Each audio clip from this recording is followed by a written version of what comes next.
Widow helps man who fainted on the road without knowing he was a millionaire. Jennifer Collins hit the brakes when she saw the figure sprawled in the middle of the deserted road. Her heart raced as she pulled her Ford Focus 2005 onto the shoulder of the highway cutting through rural Pennsylvania. She got out of the car and ran to the man in a dark suit lying unconscious on the hot asphalt. He looked to be in his 50s, with neatly combed salt and pepper hair, now sweaty and disheveled from the midday heat. "Sir, are you okay?" Jennifer asked, kneeling beside him. The man didn't respond. Jennifer grabbed the water bottle from the back seat, the same one she took every week to water the flowers on Michael's grave. She poured a little on his forehead and sprinkled some on his face. "Wake up, please. You can't stay here in this sun." The stranger's eyes slowly opened. He blinked several times, confused. "What? Where am I?" he murmured, trying to sit up. "Easy. Take it slow. You fainted on the road. I'm Jennifer. I'll take you to the hospital." No need. Just give me a minute." "Absolutely not. You could have heat stroke or something worse. Come on, let me help." Jennifer draped his arm over her shoulders and helped him stand. The man wobbled slightly but managed to walk to the car. Meanwhile, she noticed his expensive suit, Italian shoes, and the gold watch on his wrist. "What's your name?" she asked, turning the air conditioning to full blast. Richard Wilson," he replied, still dazed. "All right, Mr. Richard. Allentown Hospital is 20 minutes away. I'll take you right now." During the drive, Richard regained more awareness. He watched Jennifer in the rearview mirror, a simple-looking woman, probably in her mid-30s, wearing a plain black blouse and jeans. Her brown hair was tied in a messy ponytail. "Why did you stop to help me?" he suddenly asked. Jennifer glanced in the mirror and smiled. Anyone would have done the same. "Not everyone would. My husband always said we should help those in need no matter who they are." Richard noticed she spoke in the past tense and chose not to ask further. At the hospital, Jennifer stayed by his side while the doctors ran tests. They determined Richard had suffered severe low blood pressure from heat and dehydration. Nothing serious, but it could have been dangerous if he'd stayed in the sun longer. "Thank you for everything, Jennifer. Really. How can I repay you?" "You don't have to repay me, just take better care of yourself. At least give me your number. I'd like to cover the gas you used." Jennifer shook her head. "That's not necessary, Mr. Richard. I'm just glad you're okay. I need to go now." Before he could insist, Jennifer left the hospital. Richard tried to follow, but the nurse stopped him, saying he needed to stay under observation a bit longer. When he was finally discharged, Richard learned Jennifer had paid the hospital bill before leaving. The receptionist only knew her first name and that she drove a grey Ford Focus with a small dent on the passenger door. Dear listener, if you're enjoying the story, don't forget to like and especially subscribe to the channel. It helps us a lot as we're just starting out. Now, continuing, Richard Wilson wasn't just any man. At 52, he owned one of the largest freight transport companies in the state. He had farms, properties, and investments worth tens of millions. But at that moment, driving his Lexus back to Philadelphia, all he could think about was the humble woman who'd saved him without asking for anything in return. When he got home, Richard told his 26-year-old son, Jason, what had happened. "Dad, anyone would have done that. It's not a big deal." "Would you do it?" Jason hesitated before answering. "Of course I would." But Richard knew his son. Jason had grown up with a silver spoon in his mouth, never wanted for anything, and rarely showed interest in other people's problems. He was a good kid at heart, but spoiled by an easy life. "I want to find that woman," said Richard. "Why, Dad?" "She paid my hospital bill. At the very least, I owe her that." Richard hired a private investigator to locate Jennifer. It wasn't difficult. There weren't many dented grey Ford Focuses in the area, and the name Jennifer Collins quickly appeared in the records. She lived in a small house on the outskirts of Allentown with her teenage daughter, Emily. She worked as a house cleaner in 3 different homes and sold snacks at the church square on weekends. She had been a widow for 4 years, ever since her husband Michael passed away due to complications from a respiratory illness. More details came to light. Michael had worked for 15 years at Keystone Metal Works until he developed lung problems from prolonged exposure to chemicals. The company never took responsibility, claiming Michael hadn't used the proper protective equipment. Richard felt a tightness in his chest when he read the report. He knew that company well. He had bought the bankrupt business 5 years earlier, turning it into a distribution center for his trucking company. The following Saturday, Richard went to Jennifer's house in person. When she opened the door and saw him standing there on the dirt path, her eyes widened. "Mr. Richard, what are you doing here?" "Hi, Jennifer, can I talk to you?" "Of course, come in, sorry for the mess." The house was small but tidy, simple furniture but everything very clean. On the walls were photos of a man Richard assumed was her late husband. A teenager of about 15 was studying in the living room. "This is my daughter, Emily. This is the man I helped on the road last week." Emily greeted him politely and went back to her books. "Sit here, please," said Jennifer, pointing to the sofa. "Would you like some coffee?" "Don't trouble yourself. I came to thank you and return the money you spent at the hospital." Richard took an envelope from his pocket. "Here's the amount, adjusted." Jennifer looked at the envelope but didn't take it. "I told you it wasn't necessary." "For me it is. You helped me when I needed it most. You didn't know me at all, and yet you stopped to help. I did what any decent person would do. Unfortunately, not everyone is as decent as you." Jennifer finally took the envelope, but when she opened it, she saw there was much more money than what she had spent at the hospital. "This is wrong. It's way more than I paid. Consider the rest a thank you for your kindness." "I can't accept this," said Jennifer, handing the envelope back. "I already told you I don't want anything in return," Richard insisted, but Jennifer wouldn't budge. The more he pushed, the more she refused. Emily watched the exchange in silence, clearly uncomfortable. "Why is it so hard to accept help?" asked Richard. "Because we don't need charity," Jennifer replied, a little sharper. "It's not charity, it's gratitude. To you, it may be gratitude. To me, it's pity." Richard realized he'd touched a nerve.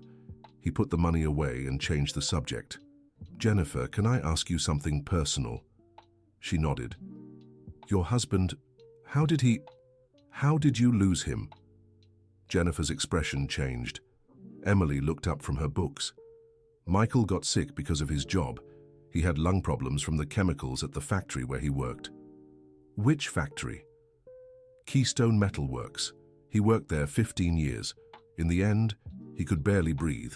He spent 2 years in and out of the hospital until he couldn't take it anymore." Richard felt as if he'd been punched in the gut. He was the current owner of that company.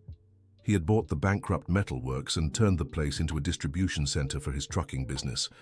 Did the company help you in any way?" Jennifer laughed bitterly. "Help? They said Michael wasn't using the equipment right, that it was his fault. They didn't pay a cent, no compensation, no pension, nothing. When Michael couldn't work anymore, we only had disability benefits until he passed." Richard didn't know what to say. He felt responsible for something that had happened even before he bought the company, but responsible all the same. "And after? How did you manage?" "I started working as a house cleaner.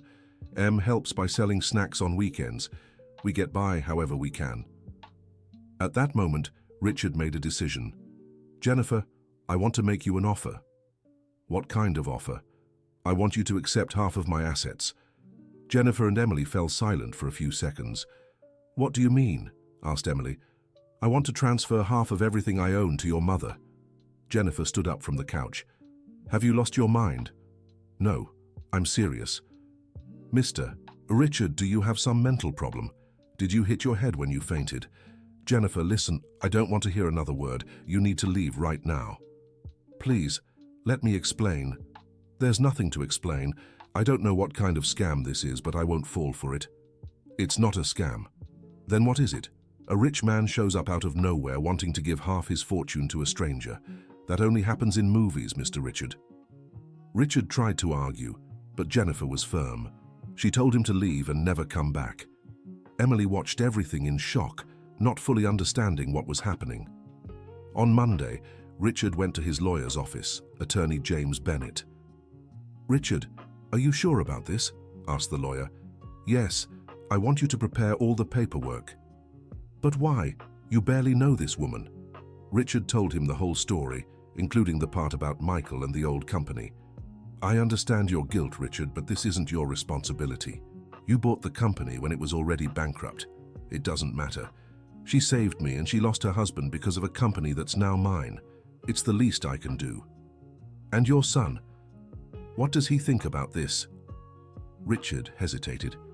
He hadn't told Jason yet about the connection between Jennifer and the old company. "He'll understand." Mr. Bennett shook his head, but prepared the documents as requested. On Tuesday, Mr. Bennett went to Jennifer's house. She was coming home from work when she saw the man in a suit standing at her door. "Are you Jennifer Collins?" "Yes. What do you want?" "I'm attorney James Bennett, Mr. Richard Wilson's lawyer. He asked me to bring you some documents." "I already said I don't want anything from that man." "Mrs. Collins, at least hear me out. Mr. Richard suffers from a rare heart condition. What happened on the road could have been fatal if you hadn't helped him. I'm sorry about his condition, but that changes nothing. He wants to share with you half of a fortune valued at 45 million reais." Jennifer nearly dropped the bag she was carrying. 45 million? "That's right. Businesses, properties, investments. Half of all that would be yours." Jennifer walked inside, followed by the lawyer. Emily was doing homework at the kitchen table. "Mom, who is he?" "A lawyer." Go to your room." "But Mom." "Go to your room, please." Emily reluctantly obeyed. "Mr. Bennett, you seem like a serious person. Can I ask you something?" "Of course." "Is this some kind of prank? Is someone secretly filming to make fools of us on TV?" Mr. Bennett smiled. "No, Mrs. Collins, this is real. Here are the documents proving Mr. Richard's financial situation." Jennifer took the papers and began reading. Even without understanding all the technical terms, she could see it involved unimaginable sums. Why does he want to do this? He said you saved his life. Anyone would have done that. Maybe, but it was you who did it. Jennifer handed back the papers. "I can't accept this, it's too much money. It must be some mistake or some craziness from that man." "Mrs. Jennifer, may I be frank?" "Go ahead." "I've known Richard for 15 years. He's an upright, level-headed man. I've never seen him act on impulse. If he wants to share his fortune with you, it's for very serious reasons." "What reasons?" Mr. Bennett hesitated. Richard hadn't authorized him to talk about the connection to the old company. "That's something Mr. Richard would have to explain personally." Jennifer shook her head. "I don't want to see that man again, and I don't want this money." Mr. Bennett tried to argue further, but Jennifer was unyielding. He left the house frustrated, unable to complete the task Richard had given him. On Wednesday, it was Jason, Richard's son, who showed up at Jennifer's door. He was furious. "Are you Jennifer Collins?" "I am. What do you want?" "I'm Jason Wilson, Richard's son. I came to talk about this whole nonsense." Jennifer didn't like his aggressive tone. "What nonsense?" "This story about him wanting to give you half his assets. I already refused. I don't want anything from your father." "Oh, really? Then why is he still insisting?" "Insisting? I'm not insisting on anything. I already told him to forget this crazy idea." Jason didn't believe her.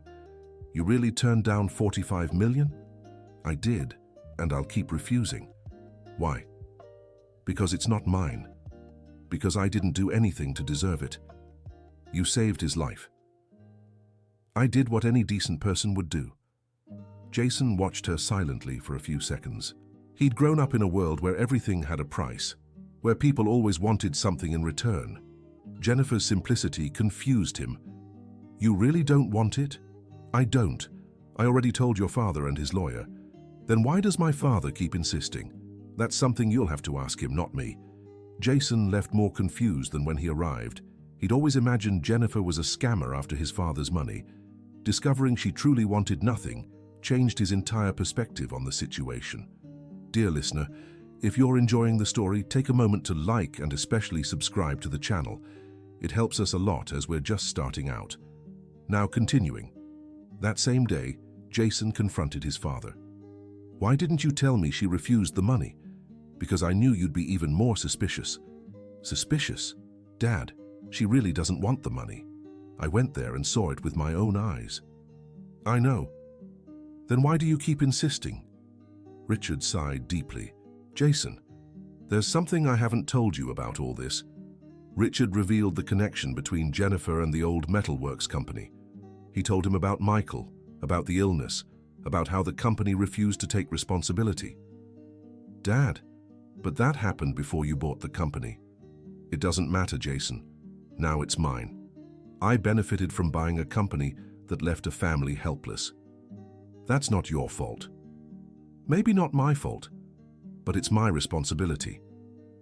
Jason didn't agree with his father's reasoning, but he was starting to understand his motivation. What if she keeps refusing? I'll keep insisting. On Thursday, Jennifer was at work when she got a call from Emily.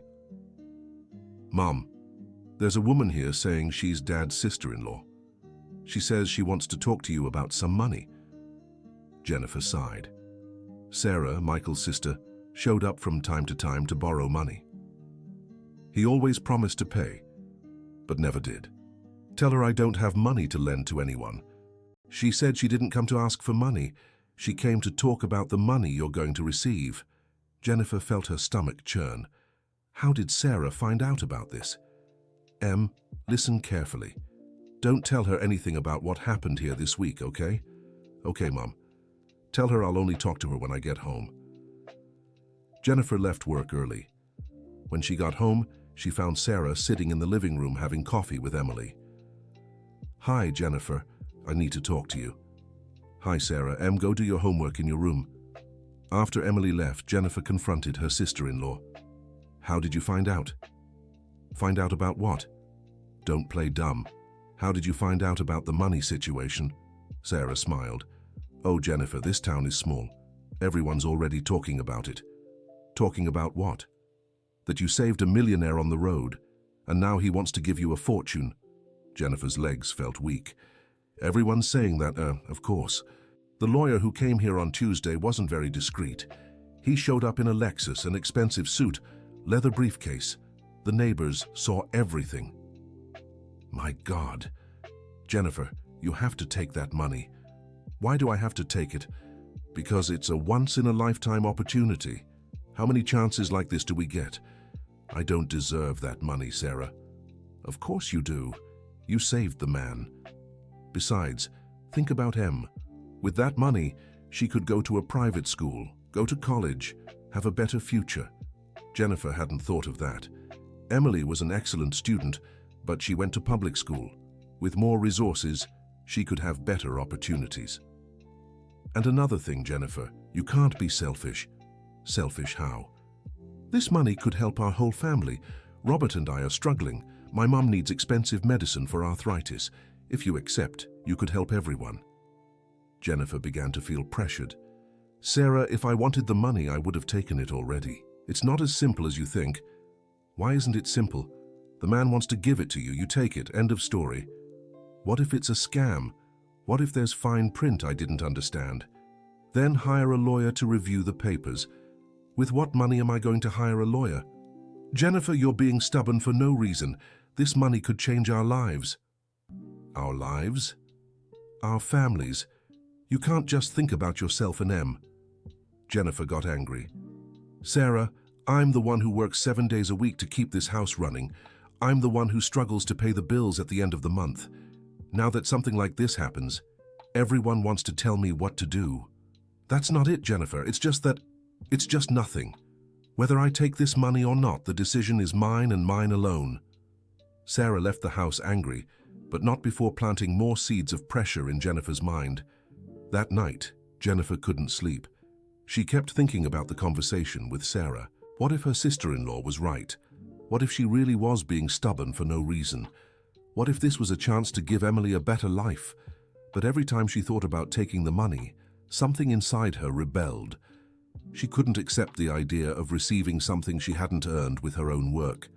On Friday morning, Jennifer was sweeping the house when she heard honking outside. She looked out the window and saw a crowd of neighbors surrounding a black car. When Richard stepped out of the vehicle, She understood what was happening. "Jennifer," shouted Mrs. Margaret, the neighbor across the street. "Your millionaire is here." Jennifer's face burned with embarrassment.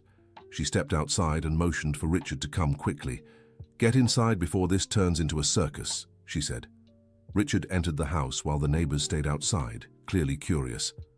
"Jennifer, I need to talk to you." "Mr. Richard, you have to stop this. Look at what's happening. The whole town already knows the story." "I'm sorry, I didn't mean to cause any embarrassment." "Then stop insisting. I already said I don't want the money." "Jennifer, you need to hear me out. There's something I haven't told you yet." "What?" Richard took a deep breath. "The company where your husband worked, where he got sick. I own it now." Jennifer froze. "What do you mean?" "I bought Keystone Metal Works 5 years ago. I turned the place into a distribution center for my trucking business." Jennifer stayed silent for several seconds, processing the information. You own the company that took my husband's life?" "Jennifer, let me explain."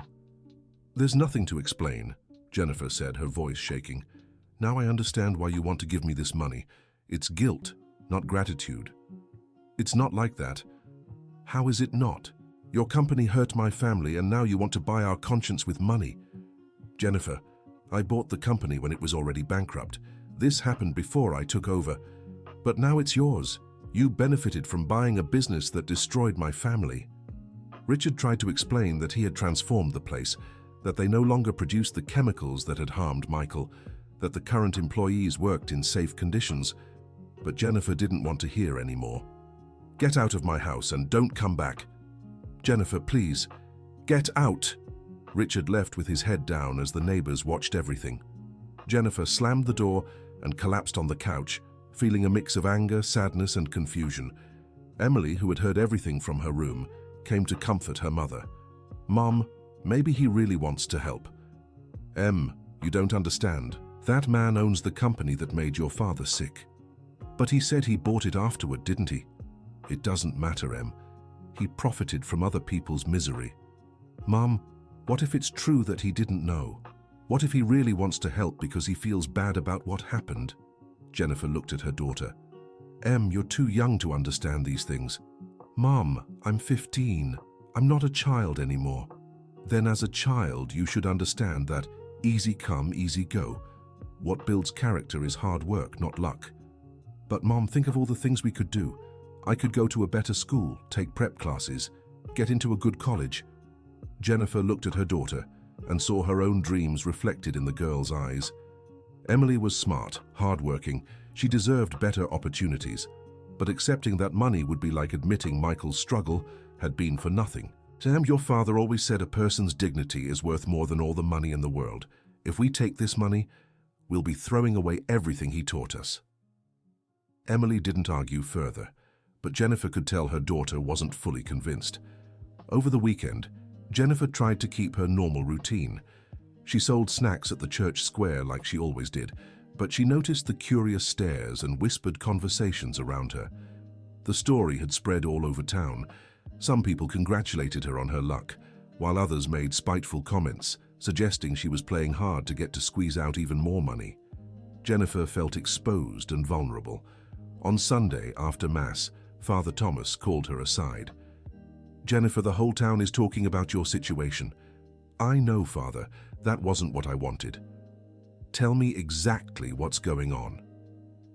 Jennifer told him the whole story, including the revelation that Richard now owned Michael's former workplace. "And what do you plan to do?" "Nothing, Father. I already said I don't want the money." "Why?" "Because it's not mine. Because I didn't earn it." "Jennifer, sometimes God places opportunities in our lives in ways we don't expect." "You think I should accept it?" "I think you should pray and ask for guidance, but I also think you should consider Emily. She's a smart girl. She could have a bright future with more resources." "Father, my Michael always said we should earn things through honest work." "And who says accepting compensation for an injustice isn't honest?" Jennifer kept thinking about the priest's words for the rest of Sunday. On Monday, she was at work when she got an unexpected call. It was a journalist from a Philadelphia TV program. "Jennifer, this is Kelly Thompson from Keystone News. We heard about your story and would like to do a feature on it. A feature about what? About the woman who saved a millionaire and refused a fortune. It's an interesting story. Jennifer felt a knot in her stomach. I'm not interested in being on TV. Jennifer, this would be a chance to tell your side of the story. People are talking, speculating. Don't you want to set the record straight? The facts are simple. I helped someone in need and I don't want anything in return, that's all. But why refuse so much money? Jennifer hung up without answering. For the rest of the week, Jennifer got calls from 3 more media outlets. Each one left her more upset. On Thursday, Emily came home from school crying. "Mom, I can't take it anymore." "What happened, sweetheart?" "The kids at school keep making jokes, saying we're rich now, but that you're crazy for not taking the money. The girls keep asking if it's true the man wants to give 45 million. I don't know what to say anymore." Jennifer hugged her daughter, feeling guilty about the whole situation. This will pass. Soon everyone will forget and things will go back to normal." "It won't pass, Mom. People from other towns are even talking about it. I saw it on my cousin's Facebook page in Philadelphia." Jennifer realized things were spiraling out of control. On Friday, when Jennifer got home from work, she found Jason waiting at her door. "Jennifer, I need to talk to you." "What do you want now?" "I came to apologize for my father's behavior and for the trouble this is causing you and your daughter." Jennifer was surprised by Jason's change in attitude. "Come in." They sat in the living room. "Jennifer, my father told me about the connection between you and the old company. Now I understand why he's so insistent." "And what do you think about all this?" "I think my father feels responsible for something that wasn't his fault, but I also understand why you don't want to take the money." "So will you convince him to drop it?" "Actually, I came to propose an alternative." "What alternative?" "What if instead of taking the money directly, you created some kind of social project? Something to help other families who've been through similar situations?" Jennifer considered the idea. "What kind of project?" "A fund to help widows, orphans, families who lost a father due to work-related issues. You and my father could manage it together." "But I don't know anything about management." "We can hire experts. The important thing is the money would help others in your situation." Jennifer found the idea interesting but was still hesitant. "I'll think about your proposal." "Jennifer, can I make one more suggestion?" "Go ahead." "How about you talk to my father in person one more time? No pressure, no pushing, just so you both understand each other's feelings better." Jennifer hesitated but finally agreed.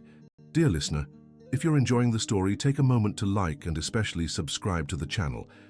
It helps us a lot as we're just starting out. Now, continuing. On Saturday morning, Richard went to Jennifer's house. This time he went alone, without a driver, in a simple car instead of the Lexus.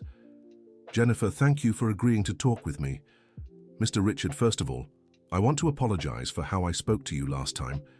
It wasn't polite." "You don't need to apologize. I understand your anger." They sat on the porch of the small house. "Mr. Richard, your son made me an offer yesterday." "I know. We talked about it." "What do you think?"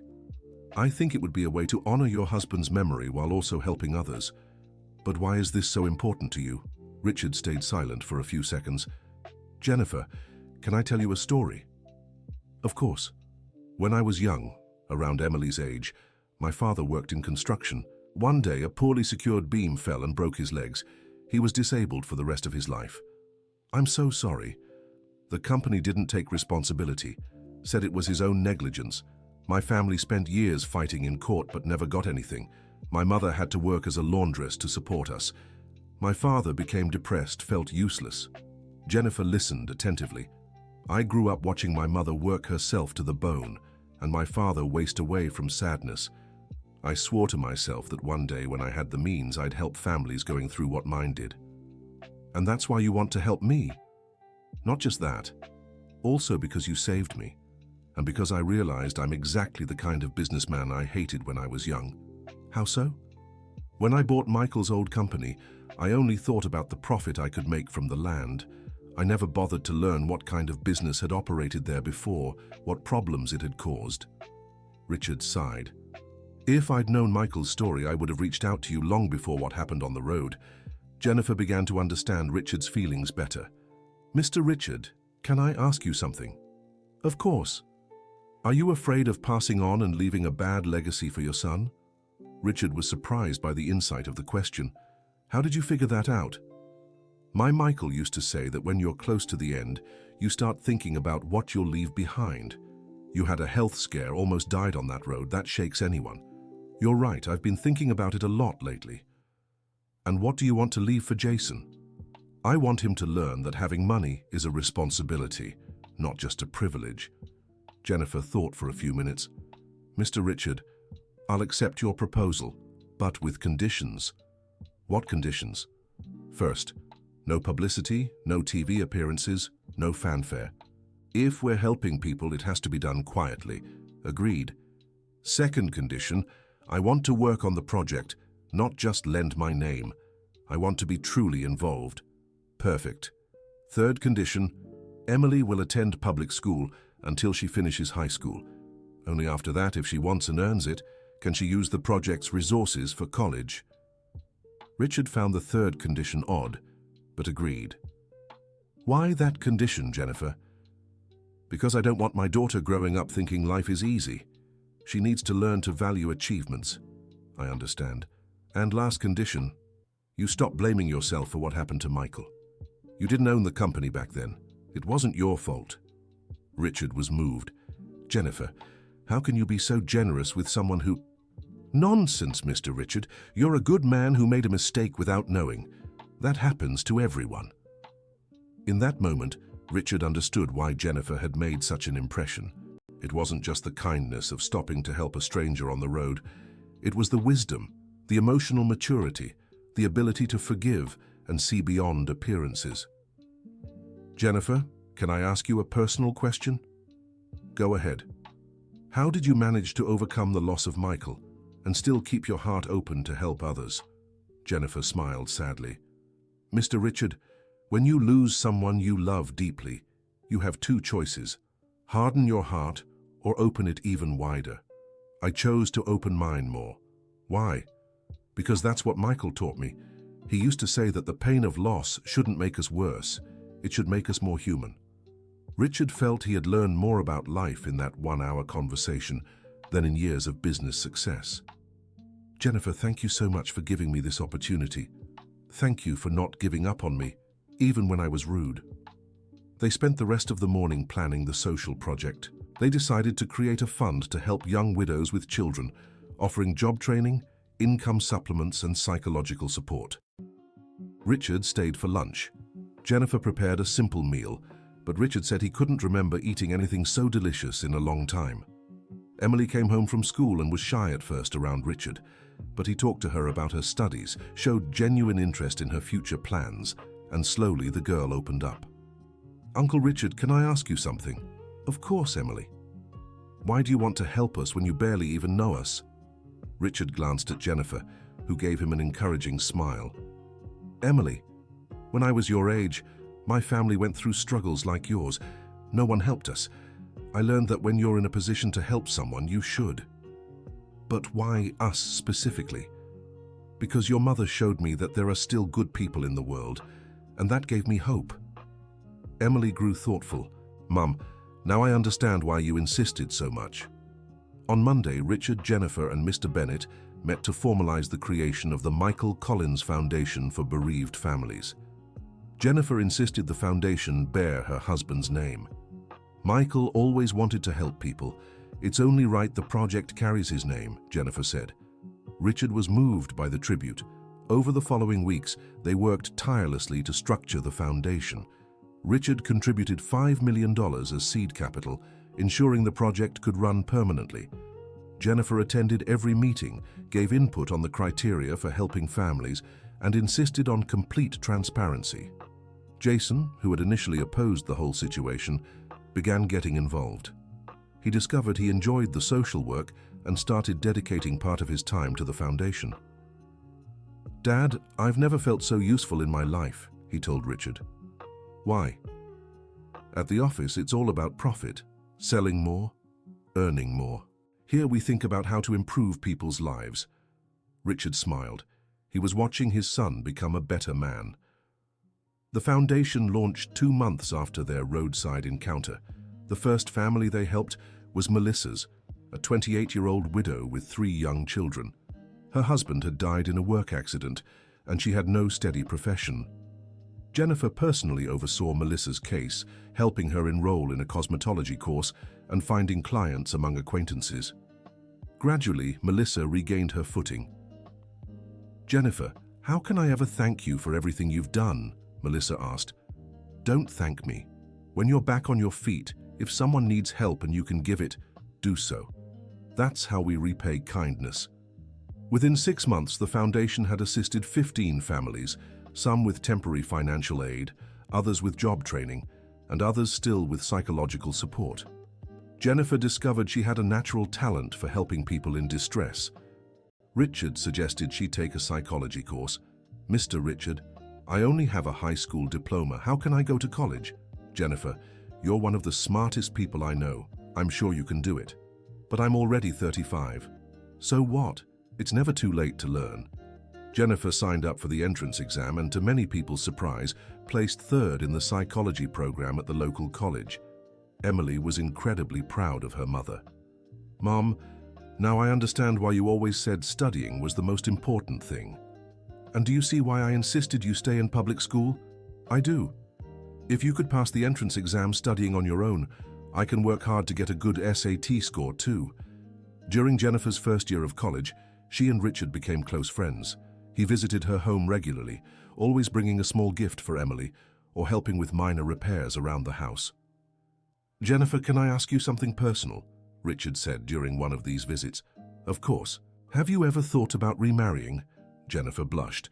"Mr. Richard, isn't that a bit too personal? Sorry, I didn't mean to be intrusive. It's not intrusive, it's just I've never been able to picture anyone else in Michael's place." "I understand. What about you? Have you ever thought about remarrying after losing your wife?" "I've never met anyone who made me forget her." "What was she like?" "She was actually a lot like you." Jennifer looked at Richard, sensing something different in his tone. "What do you mean, like me?" "Generous, brave, family-oriented. She also did volunteer work, always wanted to help those in need."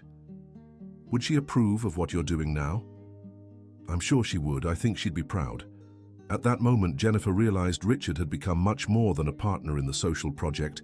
He was becoming a very special friend, but at the same time she felt guilty for having feelings for another man besides Michael. That night, Jennifer talked to Emily about her doubts. "Mom, you like Uncle Richard, don't you?" "Em, what kind of question is that?" "Mom, I see how you smile when he's here, and how different you seem when he leaves." Jennifer sighed. "It's complicated, sweetheart." "Because of Dad?" "Yes. It feels like I'm betraying his memory." "Mom, do you think Dad would want you to be alone forever?" "I don't know, Em." "Mom, I remember Dad saying he wanted you to be happy, and Uncle Richard makes you happy." Jennifer hugged her daughter, amazed by the girl's maturity. "You've grown up so much, Em." "I learned from you, Mom." That weekend, Jennifer went to the cemetery, as she did every Saturday. She always talked to Michael, sharing the week's news, her joys and worries. This time, she talked about Richard. "Michael, I don't know if I'm right or wrong. You always said I was too young to be a widow forever. But at the same time, I feel like accepting another love would diminish what we had." The wind rustled the leaves of the tree near the grave. Jennifer usually took that as Michael agreeing with her. "Are you telling me it's okay?" When Jennifer got home, she found Richard talking with Emily on the porch. "Hi, Mr. Richard. I didn't know you were coming today." "Hi, Jennifer. I brought some psychology books I thought might interest you." "That's so kind. Come in. I'll make coffee." While Jennifer prepared the coffee, Richard and Emily kept talking. "Uncle Richard, can I ask you something?" "Of course, Emily." "Do you like my mom?" Richard nearly dropped the glass of water he was holding. "Emily, what kind of question is that?" "It's just that I see how you look at her and how happy you are when you're here. Your mother is a very special person." "That doesn't answer my question." Richard smiled at the girl's perceptiveness. Yes, Emily, I like your mother very much, but she hasn't gotten over losing your father yet. And you're going to wait. I'll wait as long as it takes. If she never moves on, I'll keep being her friend. You're a good man, Uncle Richard. Your mother is the one who taught me to be better. Jennifer came back with the coffee and noticed Richard and Emily had stopped talking when she arrived. What were you two talking about? About the foundation, Emily answered quickly. Uncle Richard was telling me about the new family you're going to help. Jennifer believed the explanation, but sensed there was more to the conversation. Over the following months, Richard started visiting Jennifer more often, always with some excuse related to the foundation, but it was clear he enjoyed her company. Jennifer also began eagerly awaiting his visits. She tidied the house more carefully, prepared special snacks, and felt happy on the days he showed up. Jason also became a constant presence in Jennifer and Emily's lives. Sometimes he took the girl on outings in Philadelphia, treating her like a younger sister. Jennifer, can I tell you something? Jason said during one of these visits. Of course, Jason. I've never seen my father as happy as he is when he's here. Your father has always been a cheerful person. No, Jennifer, after my mother passed, my father was very sad. He worked too much, smiled little, and was always worried. After he met you, he changed. Jennifer didn't know how to respond. He comes home humming after visiting you. He doesn't worry so much about work anymore. He's more present, more affectionate. Jason, your father just feels useful because of the foundation. Jennifer, I've known my father for 26 years. It's not just the foundation. It's you. Jennifer blushed. Jason, I can't make promises I might not be able to keep. Why wouldn't you? Because I still love my husband very much. Jennifer, love isn't a limited quantity. You can love Michael forever and still love someone else too. Jennifer had never thought of it that way. Besides, Jennifer, Michael has been gone 5 years. You have the right to be happy again. It's not as simple as you think, Jason. I know it's not simple, but maybe it's possible. That night, Jennifer lay awake thinking about her conversation with Jason. For the first time in 5 years, she allowed herself to imagine what it might be like to have a companion again. On Sunday, Jennifer was at the cemetery when Richard appeared. Richard, what are you doing here? I came to visit my wife. She's buried over there. Richard pointed to a grave about 50 meters away. I didn't know she was buried here. I found out last week when I came looking for you here. Thought it was an interesting coincidence. They walked together to Richard's wife's grave. Jennifer read the headstone. Catherine Wilson, devoted wife and loving mother. What was she like, Richard? Sweet, generous, always concerned about others. She died of cancer 10 years ago. Fought for 2 years but couldn't win. I'm so sorry. Jennifer, can I tell you something? Of course. Catherine, before she passed, made me promise I wouldn't stay alone forever. She said when I found someone special, I shouldn't hesitate because of her memory. Jennifer felt her heart race. And have you found someone special? Richard looked directly into her eyes. I have. Jennifer lowered her head, feeling confused and moved at the same time. Richard, Jennifer, you don't have to say anything now. I just wanted you to know. They walked back together to Michael's grave. Richard waited while Jennifer arranged the flowers and spoke softly to her late husband. Jennifer, what do you usually say to him? I tell him about my day, about Em, about the foundation, I ask for advice, vent, complain when I'm upset. And what do you think he'd say about me? Jennifer smiled. I think he'd say you're a good man who deserves to be happy. And about you? What would he say about you deserving to be happy again? Jennifer fell silent for a long time. I think he'd say I deserve it, but that I'm afraid. Afraid of what? Afraid of forgetting him. Afraid of betraying the memory of what we shared. Richard took her hand. Jennifer, loving someone new doesn't mean forgetting who we loved before. The heart has room for many loves. Jennifer began to cry. Richard, are you sure about what you're feeling? I'm sure you're the most incredible woman I've ever met. I'm sure I want to spend the rest of my days by your side. and I'm sure I'll love Michael too, for raising the wonderful woman you've become." Jennifer looked at Michael's grave, then at Richard. "I need time to think. I'll wait as long as it takes." Over the following weeks, Jennifer was torn between her feelings for Richard and her loyalty to Michael's memory. She spoke with Father Thomas, some close friends, and especially with Emily. "Mom, what exactly are you afraid of?" "I'm afraid that accepting new love would be like saying my love for your father wasn't enough." "Mom, have you ever thought it might be the opposite?" "How so?" "Maybe accepting new love is a way to honor Dad. He always wanted you to be happy. If you can be happy again, it's because he was such a good husband that he taught you how to love." Jennifer was struck by her daughter's wisdom. "When did you get so wise, Em?" "I learned by watching you overcome so much with dignity."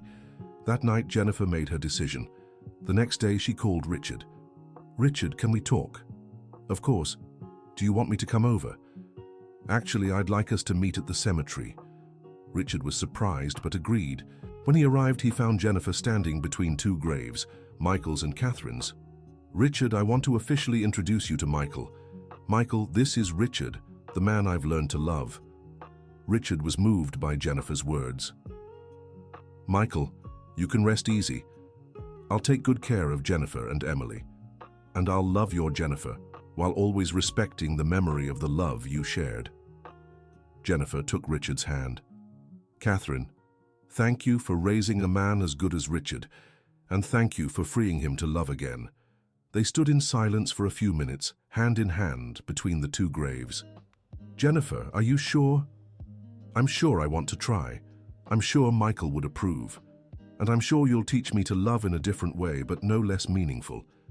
Richard kissed her for the first time there, between the graves of the two great loves from each of their pasts. 6 months later, Richard and Jennifer married in a simple ceremony, attended only by close family and a few friends. Jason was the best man, Emily the maid of honor. During the ceremony, Father Thomas spoke about second loves, about how it's possible to love again without diminishing the love before. Richard and Jennifer teach us that the human heart has no limits to love.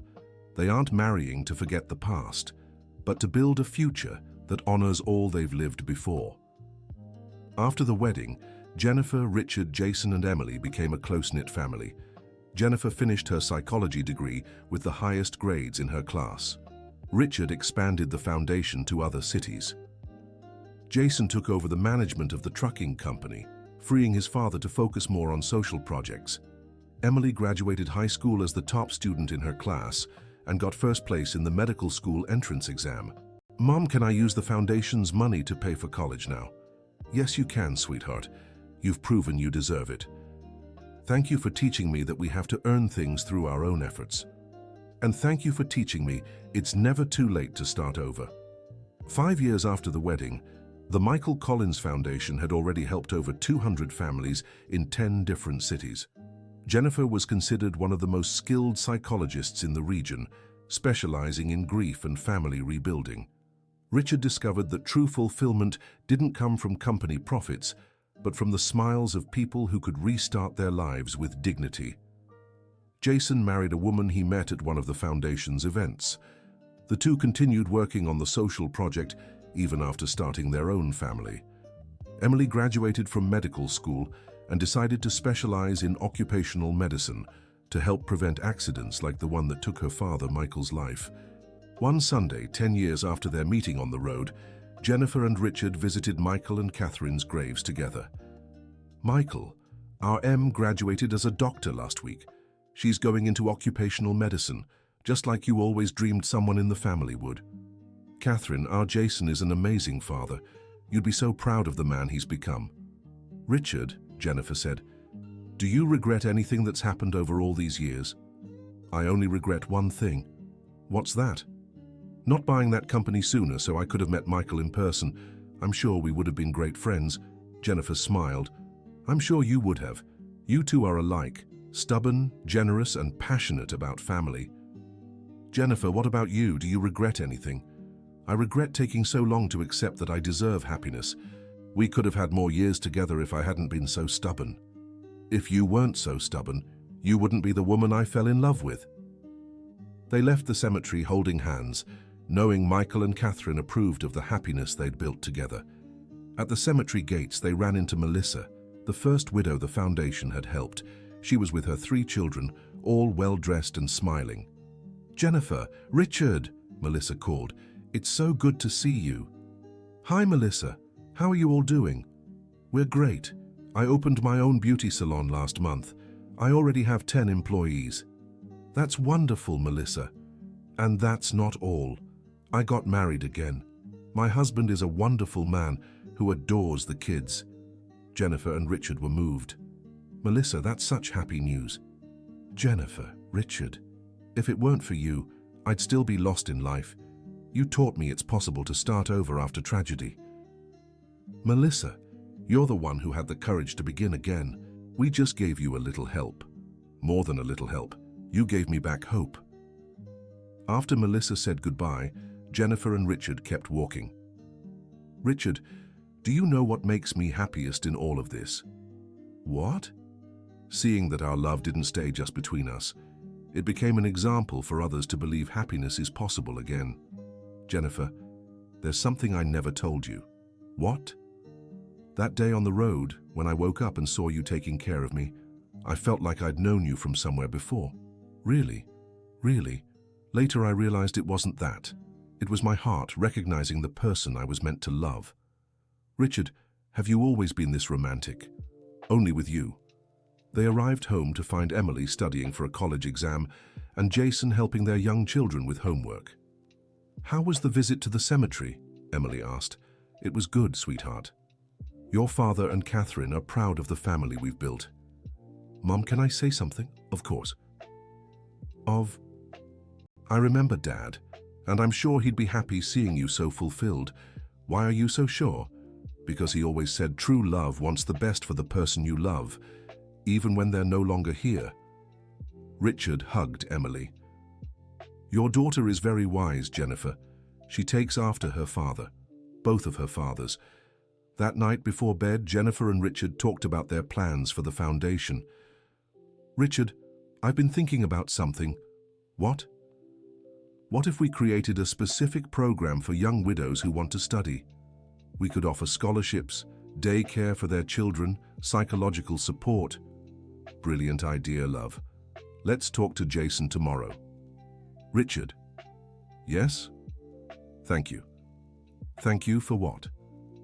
"For insisting so much that day. If you'd given up after the first refusal, none of this would have happened." "Jennifer, can I confess something?" "Go ahead." "I was never going to give up. From the moment you helped me on the road, I knew you were special. Even without knowing I'd fall in love, I knew our story couldn't end in that hospital." "How did you know?" "Because people like you are rare. When you find someone like that, you have to do everything to keep them in your life." Jennifer kissed Richard. "Good night, love." "Good night, my angel." 10 years later, Jennifer was giving a talk on overcoming grief and rebuilding families when a young widow in the audience raised her hand. "Dr. Collins, how did you manage to open your heart to love again after losing your first husband?" Jennifer looked at Richard, who was sitting in the front row, then at the young woman. "Sweetheart, I learned that love doesn't shrink when it's shared. It only multiplies. When you truly love someone, that love teaches you to love others too. My first husband taught me how to love. My second taught me I could keep loving. But doesn't it hurt to compare the two loves?" "I don't compare them because they're different loves. It's like having 2 children. You love them both completely, but in unique ways. And how do you know when you're ready to love again?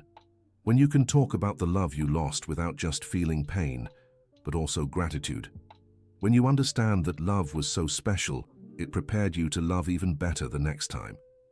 After the talk, Jennifer and Richard went to dinner with Emily and Jason.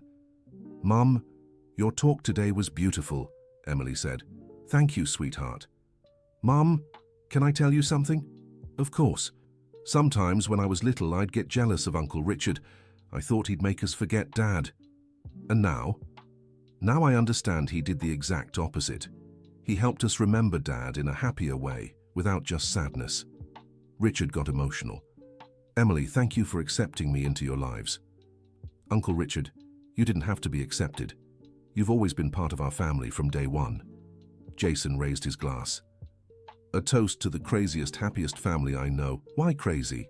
Jennifer asked, laughing. Because only a crazy family would turn a roadside accident into the greatest love story I've ever seen. They all toasted, laughing and hugging. Later, at home, Jennifer was organizing old photos when she found one of Michael's she hadn't seen in years. In the picture, he was smiling, arms open as if embracing the world. Richard walked over and saw the photo. He looks happy here. He was. It was taken on my birthday 2 months before he got sick. He'd planned a surprise for me. What surprise? He'd saved up to send me to psychology school, said I had a talent for helping people and should study to do it professionally. Richard smiled. So, in the end, he achieved his dream. What do you mean? You became a psychologist and helped people every day. He got what he wanted, just in a way he never imagined. Jennifer looked at the photo of Michael with new eyes. You're right. It's as if he had planned everything from the start. I think he and Catherine planned it all from above, joked Richard. Do you think they met in heaven and decided to bring their families together? Absolutely, and they must be proud of the result. Jennifer placed the photo of Michael next to one of her wedding with Richard. Richard, do you know what I've learned from all this? What? That life always gives a second chance to those who never stop believing in love. And I've learned that sometimes we have to go through hard times to recognize happiness when it comes. Richard? Yes, love? If you could go back in time, would you change anything in our story? Just one thing. What? I would have passed out on that road much sooner. Jennifer laughed. Richard, you're impossible. And you love me anyway. I love you anyway. They embraced, knowing they had built something rare and precious, a family based on love, respect, and the desire to do good. Outside, it began to rain. Jennifer and Richard stood by the window watching the rain fall. Jennifer, do you remember what I said that first day about repaying your kindness? I remember. Did I manage to repay it? Jennifer looked around the home where they lived happily, thought of their daughter pursuing her dreams, the foundation helping hundreds of families, and the love they had built together. Richard, you repaid me far more than I deserved. No, love. You deserved all this and more. They held each other, listening to the sound of the rain, knowing that no matter what the future held, they would always have each other and the certainty that true love is never lost. It only transforms. The end of the story. So, what did you think of this touching story? Do you believe Jennifer made the right choice by accepting the social project? Tell us in the comments where you're watching from, and if you've ever been in a similar situation of rebuilding your life after a loss. Don't forget to like and subscribe to the channel so you don't miss other heartwarming stories. Thanks for your wonderful company.